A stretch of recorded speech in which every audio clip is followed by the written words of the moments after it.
வணக்கம் மக்களே. இந்த சீசன் சிஎஸ்கேக்கும் எம்ஐக்கும் குட்டா இருக்கும்னு நினைச்சோம். இது வரைக்கும் பேடா தான் போயிட்டு இருக்கு. இன்னும் அக்லியா போக போதா அப்படின்றத பத்தி இந்த வீடியோ டிஸ்கஸ் பண்ணலாம் அப்படின்ட்டு நானும் நடராஜன் ப்ரோ வந்திருக்கோம். ஸோ இந்த சேனல் நீங்க புதுசா இருந்தீங்கன்னா நான் வெற்றி, நீங்க பாக்குறது வெற்றி வியூ. இந்த சேனல் ரெகுலரான ஸ்போர்ட்ஸ் அண்ட் மூவிஸ் அப்டேட் வந்துட்டே இருக்கும். இன்னைக்கு நம்ம பேச போற டாபிக் என்னன்னா வந்து சிஎஸ்கே எம்ஐ உடைய டவுன்ஃபால் இந்த 4 மேட்சஸ்ல ஏன் இப்படி ஒரு அடி வாங்கிட்டு இருக்காங்க அப்படின்றத பத்தி பேச போறோம். ஸோ ஃபர்ஸ்ட் எந்த டீம்ல இருந்து ஆரம்பிக்கலாம் ப்ரோ? சிஎஸ்கேவா எம்ஐயா? எந்த டீம்ல இருந்து ஆரம்பிக்கலாம்னு சொல்லுங்க. அந்த டீம்ல இருந்து ஆரம்பிச்சிருவோம். சுட சுட சிஎஸ்கேல இருந்து ஆரம்பிச்சா நல்லா இருக்கும்னு தோணுது.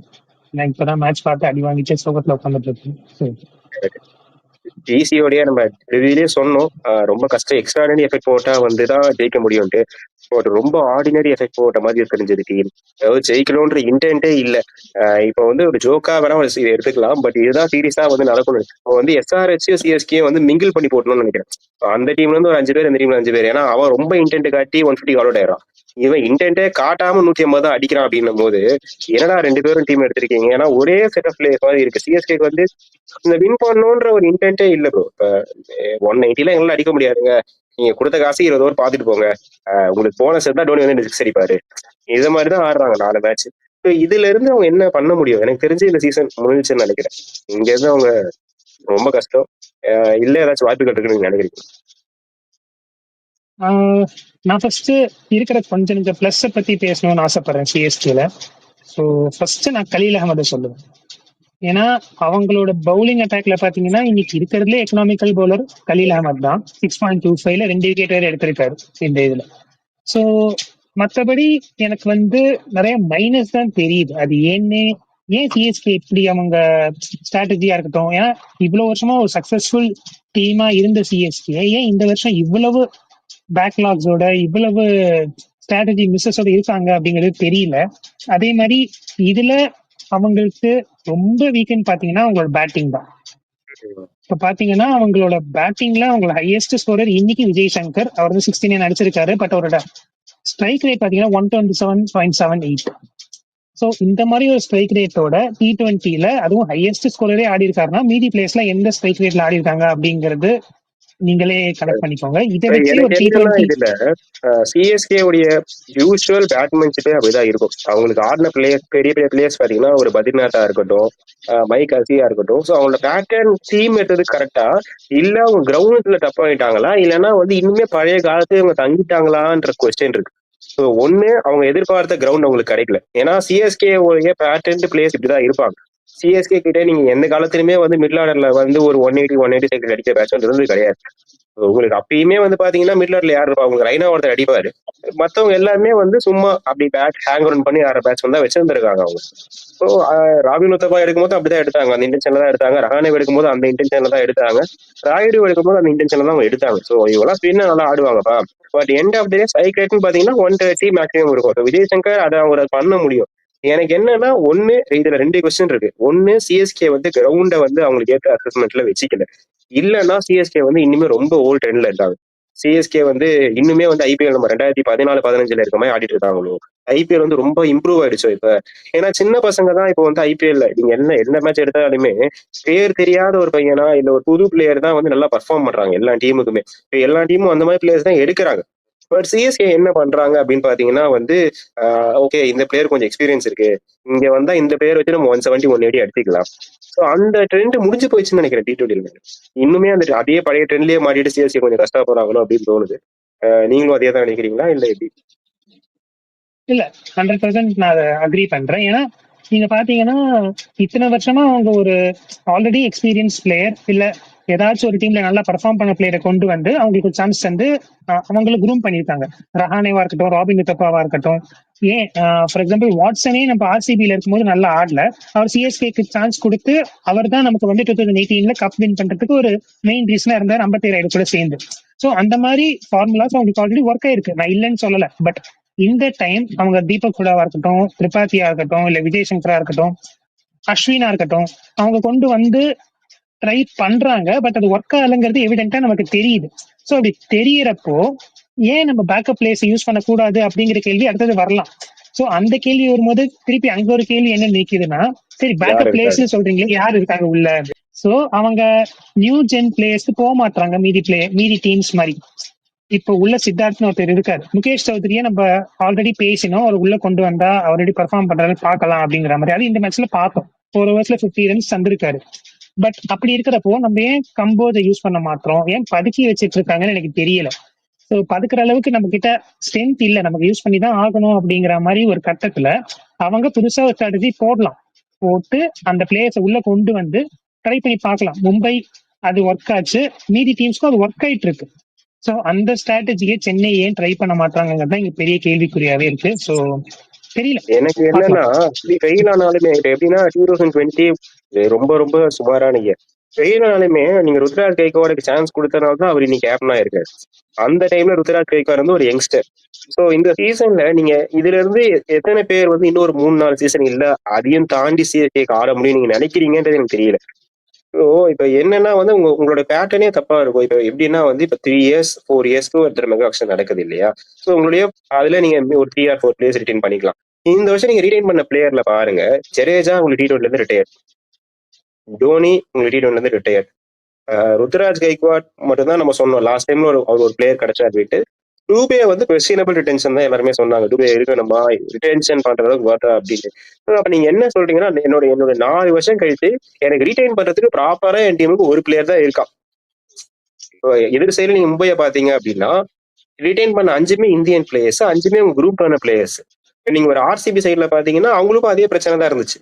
அட்டிதார் கோலி தவிர்த்து யார் ரிட்டைன் பண்றதுன்னு தெரியல ஒரு எஸ்ஐஆர். அட்லீஸ்ட் அவங்க சைட்ல ஒரு 3 இந்தியன் பிளேயர்ஸ் இருந்தாங்க. உங்க சைட்ல நீங்க என்ன பண்ணிருக்கீங்க 4 வருஷத்துல? எனக்கு யாரு இப்ப திருப்பி அதே கொஸ்டின் தான் நீங்க பண்ணுவீங்களோன்னு தோணுது. இப்ப நீங்க இதுல விஜயசங்கர் வச்சுக்கிட்டு நீங்க ஒரு ஹுட்டா எடுத்திருக்கீங்க, ஒரு திரிபாதி எடுத்திருக்கீங்கன்னா இன்னும் 3 வருஷம் கழிச்சு யார் ரிட்டைன் பண்ணுவீங்க? இதுல இருந்து நீங்க யாரை க்ரூம் பண்ணிருக்கீங்க, யாரை வந்து உங்க சிஎஸ்கே அடுத்த சென்டர்ஸ் கொண்டு போவான்னு நினைக்கிறீங்க? யாருமே இல்ல. ஏன்னா உங்களுக்கு அது 2018 ஒர்க் ஆனதுதான் இப்ப சிஎஸ்கேக்கு ரொம்ப பிரச்சனையா போயிடுச்சோன்னு நினைக்கிறேன். ஏன்னா ஒன்ஸ் அது ஒர்க் ஆனோன்னு அதுதான் எங்களோட ட்ரெண்ட் நினைச்சுக்கிறாங்க. பட் என்ன விஷயம்னா அந்த டைம்ல உங்களுக்கு இருந்த பிளேயர்ஸ் எல்லாருமே இன்டர்நேஷனல் வெட்டரன்ஸ். இம்ரான் தாகிரா இருக்கட்டும், உங்களுக்கு ஹர்பஜன் சிங்கா இருக்கட்டும், ஷேன் வாட்சனா இருக்கட்டும், பிராவோவா இருக்கட்டும், எல்லாருமே வயசானாலுமே இன்டர்நேஷனல் லெவல்ல பயங்கரமா ப்ரூவ் பண்ண பிளேயர்ஸ். இப்ப நீங்க யார் எடுத்திருக்கீங்க? இப்ப நீங்க சொல்லலாம் அஸ்வின், ஜடேஜா, டோனி 3 பேர் விட்டுருங்க. அவங்க 3 பேர் இன்டர்நேஷனல் ப்ரூவ் பண்ணிருக்காங்க. மீதி பேரு நீங்க எடுத்தவங்க இன்டர்நேஷனல் ப்ரூவ் பண்ணவங்கன்றது யார் பெருசா இல்ல இல்லையா? உங்களோட ஃபாரின் பிளேயர்ஸ்ல யார் இருக்கா இன்டர்நேஷனல் ப்ரூவ் பண்ணவங்க பெருசா அப்படின்ட்டு. சோ வந்து ஸ்ட்ராட்டஜிக்கலாவே வந்து ஒரு ராங்கான ஸ்ட்ராட்டஜி வச்சுட்டு லாஸ்ட் 5 இயர்ஸா போறாங்க. அதுல வந்து 2-3 டைம்ஸ் உங்களுக்கு சக்சஸ் கிடைச்சிருக்கு, நான் இல்லைன்னு சொல்லல. பட் இது வந்து ராங் ஸ்ட்ராட்டஜியோ அப்படின்னு தோணுது. கரெக்ட். நீங்க ரிட்டென்ஷன் பத்தி பேசினதுக்கு மேல நான் அதுல இருந்து ஒரு பாயிண்ட் பேசணும்னு நினைக்கிறேன். ஏன்னா ஜடேஜா சொன்னீங்க, ஜடேஜா 18 crores ரீடைன் பண்ணிருக்காங்க. பட் அப்படி ரீடைன் பண்ணியும் அவர் ஃபுல் கொத்த போட விட மாட்டாங்க. அது ஏன்னு தெரியல. இந்த மேட்ச்லயே அவர் 2 ஓவர் போட்டிருக்காரு, அவரே 3வது ஓவர் போட விடாம நீங்க முகேஷ் சௌத்ரி ரன் போறாருன்னு தெரிஞ்சும் அவருக்கு நீங்க 4 ஓவர் கொடுத்துருக்கீங்க. சோ அங்க ஒரு கொஸ்டின் மார்க் வந்து நிக்குது. சோ அதே மாதிரி நான் ருத்ராஜ் சொன்னீங்க, ருத்ராஜ் அவங்க ரீடைன் பண்ணிருக்காங்க, அது நல்ல விஷயம். அந்த ஒரே ஒரு ஆப்ஷன் மட்டும்தான் நமக்கு வந்து ஃபியூச்சர்ல கை கொடுக்குன்னு எனக்கு தோணுது. ஏன்னா தூபேவுமே நம்ம வந்து பவர் ஹிட்டர், நமக்கு இருக்கிற ஒரே பவர் ஹிட்டர் அப்படிங்கிறதுனால நம்ம ரீடைன் பண்ணிருக்கோம். பட் அவரும் எனக்கு தெரிஞ்சு சரியா பெர்ஃபார்ம் பண்ணல. அவர் அடிக்கலைன்னா சிஎஸ்கே அடிக்காது, சிஎஸ்கேவால அந்த ஒரு டார்கெட் அச்சீவ் பண்ண முடியாது அப்படின்ற ஒரு கட்டத்துலதான் நம்ம இருக்கோம். சோ அந்த மாதிரி இருக்கிறப்போ இந்த மாதிரி கேள்விகள் எல்லாம் வச்சுக்கிட்டு அதுக்கு ஒரு ஆன்சர் தேடாமையே அவங்க இருக்காங்களோ அப்படிங்கிற மாதிரி எனக்கு தோணுது. ஏன்னா எனக்கு நான் ஏன் டூபே பிரச்சனையை கொஸ்டின் பண்றேன் அப்படின்னா, டூபே எந்த கேட்டகரியில வருவாருன்னா ஒரு அசுதோஷ் சர்மா, ஒரு சஷாங்க் சிங், அந்த மாதிரி டீமுக்கு ஒருத்தர் இருக்காங்க இப்ப. பட் அவரோட பிரைஸ் பிராக்கெட்னு பாத்தீங்கன்னா இப்ப நீங்க டூபே கொடுத்த பிரைஸும் இதுவும் ஜஸ்டிஃபைபிளா அப்படின்னு பாத்தீங்கன்னா, டூபே வந்து ஒரு ஆல்ரவுண்ட், ஆனா நீங்க ஆல்ரவுண்டரா யூஸ் பண்றது இல்ல. அவர் வெறும்னே இம்பாக்ட் பிளேயரா கூட்டு வரீங்க, பேட்டிங் மட்டும் யூஸ் பண்றீங்க அப்படின்னும் போது எனக்கு தெரியல. டீம் ஸ்ட்ரக்சரே ரொம்ப இதுவா இருக்கு. சீசன் ஸ்டார்டிங்ல இருந்தே அதான் சொல்லிட்டு, சீசன் ஸ்டார்டிங்ல அதுக்கு முன்னாடி இந்த ப்ரிவியூல இருந்தே அதான் சொல்லிட்டு இருக்கும், சிஎஸ்கேக்கு டீம் காம்பினேஷன் கிடைக்கிறதே ரொம்ப கஷ்டமா இருக்கும், குவாலிஃபை ஆக மாட்டாங்க அப்படின்ட்டு. பட் நம்ம ஒரு தடவையும் சொல்றோம் நம்ம வேர்ட்ஸ் அவங்க ராங்கா மாத்துவாங்க அப்படின்ட்டு. பட் எனக்கு தெரியல, நம்ம சொன்னதுதான் நடக்கும்னு தோணுது. சிஎஸ்கே வந்து இங்க இருந்து குவாலிஃபை ஆகுறது ரொம்ப கஷ்டம். எனக்கு தெரிஞ்சு இங்க இருந்து அவங்க குவாலிஃபை ஆகணும்னா 3 players, Conway, Rachin, Ruturaj extra ஆர்டினரியா பெர்ஃபார்ம் பண்ணி 3 பேருக்கும் இங்க இருந்து எப்படி நீங்க 2016 ஒரு கோலிக்கு ஒரு சீசன் இருந்துட்டு குஜராத் டைட்டன்ஸ் ஃபைனல்ஸ் போகும்போது எப்படி கில்லுக்கு ஒரு சீசன் இருந்துச்சோ அந்த மாதிரி இவங்க 3 பேர்ல யாராச்சும் ஒருத்தர் இருந்தா தவிர்த்து சிஎஸ்கே குவாலிஃபை ஆகிற வாய்ப்புகள் 1% 2% தான் நினைக்கிறேன். சொல்லும் போது ரொம்ப சோகமா தான் இருக்கு, பட் வேற வழி இல்லை அப்படின்ற மாதிரி தான் இருக்கு இந்த வருஷம். எஸ், அவங்க மேபி இனிமே ஸ்ட்ராட்டஜில ரீஒர்க் பண்ணி ஏதாச்சும் ஒரு மிராக்கல் நடந்தா மட்டும்தான் சிஎஸ்கே குவாலிஃபை ஆகுன்றது எஸ் கஷ்டமா இருந்தாலும் அதான் உண்மை அப்படின்னு சொல்ல தோணுது. ஸோ சிஎஸ்கே கிட்ட பேசியாச்சு. நெக்ஸ்ட் மேட்ச் என்ன இருக்குன்றத பேசுறதுக்கு முன்னாடி இன்னொரு டீமுக்கு போவோம். மும்பை இந்தியன்ஸ். அந்த நான் மேட்சை பத்தி பேசுறதுக்கு முன்னாடி ஒரு டிசிஷனை பத்தி நான் பேசி என்னோட ஒப்பீனியனை கொடுத்துட்டு நான் வந்து போயிடுறேன். திலக் வர்மாவை வந்து ரிட்டையர் அவுட் பண்ணது அது வந்து தப்பான முடிவா அப்படின்னு கேட்டா தப்பான முடிவுன்னு நான் சொல்லுவேன். ஆனா மத்த எக்ஸ்பர்ட்ஸ் சொல்ற மாதிரி இது எதனால தப்பான முடிவு, திலக் வர்மாவோட கான்பிடன்ஸ் போயிடும் அப்படின்றதுனால தப்பான முடிவுன்னு சொல்லல. நம்ம வீடியோவே என்ன சொல்றோம்னா இது டீம் கேம். கிரிக்கெட் வந்து எவால்வ் ஆயிடுச்சு. நீங்க ஒரு 3-4 வருஷத்துக்கு முன்னாடி ஒரு ரோஹித் சர்மாவையோ விராட் கோலியோ ஏதோ ஒரு மேட்ச் இல்லப்பா நீங்க இம்பாக்ட் பிளேயரா ஆடுவீங்கன்னு சொன்னா அதே அவங்க வந்து என்னடா நான் என்ன எதுவும் இம்பாக்ட் பிளேயரா ஆட சொல்றீங்க நான் உட்காரணுமான்னு கேட்டிருப்பாங்க. பட் இன்னைக்கு அந்த நிலைமைக்கு வந்தாச்சு. இப்போ வந்து அதனால கிரிக்கெட் எவால்வ் ஆயிடுச்சு. இப்போ இம்பாக்ட் பிளேயரா ஆகுறதோ ரிட்டையர்ட் ஆகுறதோ பிரச்சனை கிடையாது. உங்க டீமுக்கு தேவை அப்படின்னா அதை பண்றதுல எந்த தப்புமே கிடையாது. பட் நீங்க டாக்டிக்கலா யாரை வச்சு நீங்க மாத்துனீங்கன்றதுதான் தப்புன்னு தோணுது. சாண்டனர் வந்து ஒரு ஹிட்டர் ஆகுது. இப்ப நீங்க சாண்டனர் எடுத்து வந்திருக்கீங்க. அடுத்த ஓவர்ல ஹர்திக் பாண்டியா ஒரு சிங்கிள் கூட நம்பி எடுக்கல. அவரை நம்பி ஹர்திக் பாண்டியா டிஃபென்ஸ் ஆயிட்டு அங்கேயே நிக்கிறாரு. அப்ப நீங்க எதுக்கு சாண்டரை மாத்தினீங்க? அந்த ஒரு பால் ஆடுறதுக்கா? நீங்க 19th ஓவருடைய 5வது பால்ல திலக்கமா வெளியே போறாரு. அந்த ஒரு பால் என்ன சாண்டர் வந்து 35 ரன் ஒரு பால் எடுத்துட்டு வரா கிடையாது. அப்ப எதுக்கா நீங்க என்ன பண்ண நினைக்கிறீங்க? ஏன்னா இப்ப அதனாலதான் நான் சொல்றேன். போன மேட்ச்ல ஹர்திக் பாண்டியா தான் ஸ்ட்ரகிள் பண்ணாரு. சோ ஹர்திக் பாண்டியா வந்து ஜிடிக்கு எதிராக ஒரு பேட்ல பாடல. அப்ப ஹர்திக் பாண்டியா ரிட்டையர் அவுட் ஆயிருந்தாலும் வரதுக்கு ஆள் கிடையாது. உங்களுக்கு ஆள் இருந்தாங்க அப்படின்னா ரிட்டையர் அவுட் ஆறதுல எந்த ஒரு தவறுமே கிடையாது. ஏன்னா நான் 50 அடிக்கிறேன், நான் 100 அடிக்கிறேன், நான் 5 எடுக்கிறதுக்கு இந்த கேம் கிடையாது. இதுல கடைசியா நீங்க ஜெயிச்சிங்களா தோத்தீங்களான்றதான் விஷயம் வரும்போது ரிட்டையர்ட் அவுட் ஆன டிசிஷனை பத்தி நான் தப்பவே சொல்லல. பட் நீங்க ரிட்டையர் அவுட் ஆறனா உங்களுக்கு ஒரு பிளேயர் இருக்காங்களா? இப்ப உங்களுக்கு லாஸ்ட் டைம் ஒரு டீம் டேவிட் இருந்தாரு, அதுக்கு போய் போலார் இருந்தாரு. இல்ல அதெல்லாம் விட்டுருங்க. இந்த வருஷம் பெவான் ஜேக்கப்ஸ் ஒரு பிளேயர் வச்சிருக்காங்க. அவர் ஒரு பினிஷரா இருக்கலாம். அந்த மாதிரி ஏதாச்சும் பிளேயர் இருந்து நீங்க அதை பண்ணிருந்தீங்கன்னா கூட ஓகே ஒரு லாஜிக்கலா ஒரு பாயிண்ட் சொல்லலாம். நீங்க யாருமே இல்லாம மாத்தி நீங்க டக் அவுட்லயே பாத்தீங்கன்னா சூரியகுமார் யாதவ் ரொம்ப அப்செட்டா இருந்தாரு இந்த டிசிஷனை கேட்டுட்டு. இப்ப வந்து இதுல வந்து ஒரே பிரச்சனை என்ன திலக் வர்மா சைட்ல இருந்துன்னா நீங்க சாண்டரை நம்புற அளவுக்கு என்ன நம்பலையா அப்படின்ற ஒரு கொஸ்டின் மட்டும்தான். இப்ப திலக் வர்மாவே வந்து ஒரு ஒரு நான் சொன்ன மாதிரி ஒரு டீம் டேவிட் யாரோ இருந்தாருன்னா அதை பத்தி அவர் யோசிச்சிருக்க மாட்டாரு. ஆமாங்க அவர் ஹிட்டரு, அவர் அடிச்சா சிக்ஸ் போகும். நீங்க ஒரு ஆல்ரவுண்டர் ஸ்ட்ரைக் ரேட் ஆஃப் 106 தான் ஒரு ஸ்ட்ரைக் ரேட் அவர் ஐபிஎல்ல. சோ அவர் வந்து முடிச்சு கொடுப்பாருன்னு நினைக்கிறீங்க. ஆனா அவரை நீங்க நினைச்சு கூட்டி சிங்கிள் கூட கொடுக்கல அப்படின்னும் போது அந்த டிசிஷன் வந்து ரொம்ப பேப்லிங்கா இருக்கு எனக்கு. ஸோ நீங்க ஏதாச்சும் இதுல ஆட் பண்ணணும்னா ஆட் பண்ணலாம். நெக்ஸ்ட் நம்ம மேட்ச் இதுல இன்னொரு டீட்டெயில் போகும்.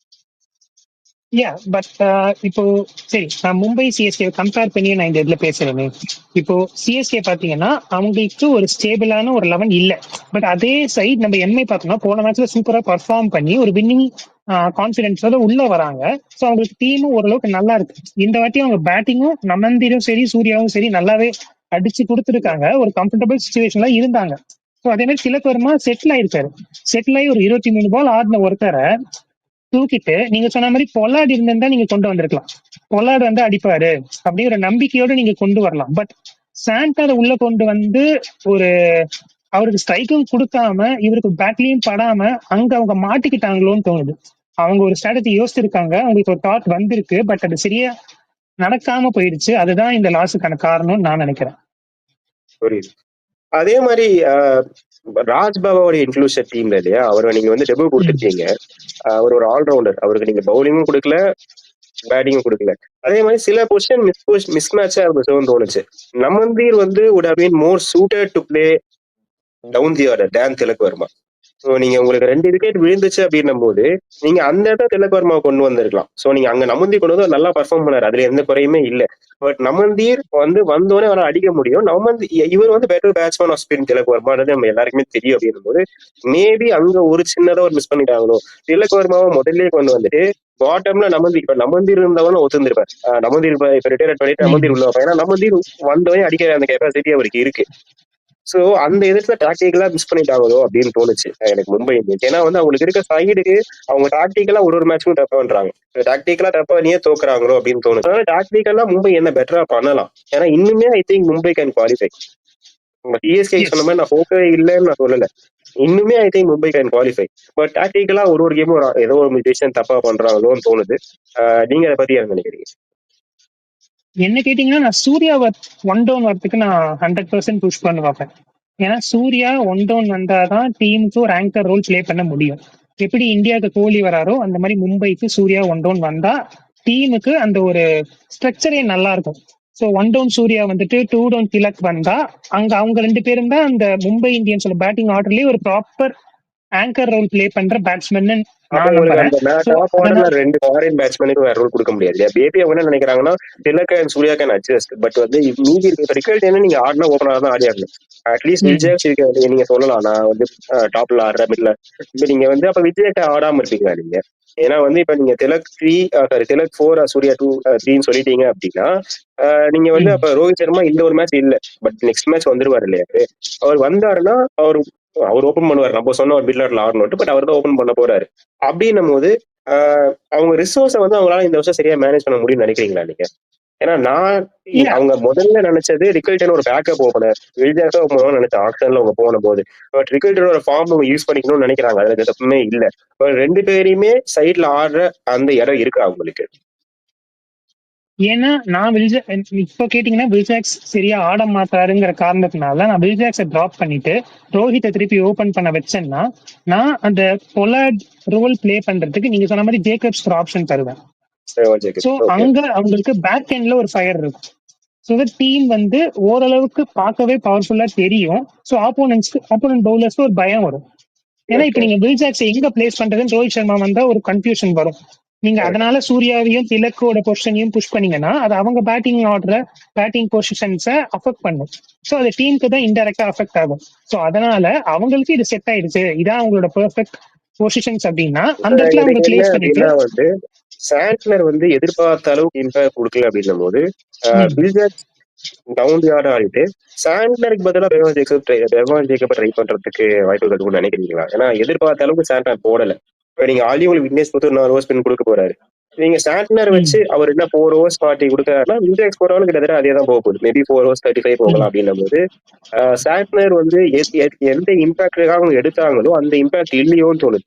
ஏன்னா இப்ப அல்லகசன் சார் டீம்ல இருந்திருந்தாரு அப்படின்னா சாண்டர் ஆடி பாரு உங்களுக்கு தெரியல. அல்லகசன் சார் இன்ஜுரி, அதனால சாண்டர் ஆடுறாங்க. இப்போ சாண்டர் வந்து லீட் ஸ்பின்னரா அந்த ரோல் அவர் சாட்டிஸ்ஃபை பண்றாருன்னு நினைக்கிறீங்களா நீங்க? ஏன்னா அவங்க ஏன் சாண்ட்லர் யூஸ் பண்றாங்கன்னு எனக்கு தோணுதுன்னா ஒரு நீங்க சொன்ன மாதிரி லீட் ஸ்பின்னரு உங்களுக்கு வேற யாரும் இல்ல. ஏன்னா விக்னேஷ் புத்தரை மட்டும் நம்பி அவங்களால ஸ்பின் ஆப்ஷனுக்கு போக முடியுமா அப்படின்னு கேட்டா டவுட் தான். ஸோ அந்த ஒரே ஒரு காரணத்துக்காக அவங்க சாண்ட்லரை வச்சு அந்த ஒரு ஃபாரின் ஆப்ஷனை சீல் பண்ணி அவங்க போய் ஸ்ட்ராட்டஜி புஷ் பண்ணிட்டு இருக்காங்களோ அப்படிங்கிறது ஒரு டவுட்டாவே இருக்கு. சோ அந்த மாதிரி ஒரு நான் வந்து வான்கடை ஆடுற மேட்ச்ல சாண்டன் ஆடுவேன், விக்னேஷ் புத்தர் ஆட மாட்டேன். வான்கடையை தவிர்த்து வெளியே போற மேட்ச்ல எல்லாத்துலயுமே மேபி ஒரு சின்னசாமி ஸ்டேடியம் தவிர்த்து இல்ல ஒரு பிஜி அந்த ஸ்டேடியம் தவிர்த்து மீதி இருக்க 5 மேட்ச்ல விக்னேஷ் புத்தர் ஆகிட்டு சாண்டன் ஆட மாட்டேன்னு நினைக்கிறேன்.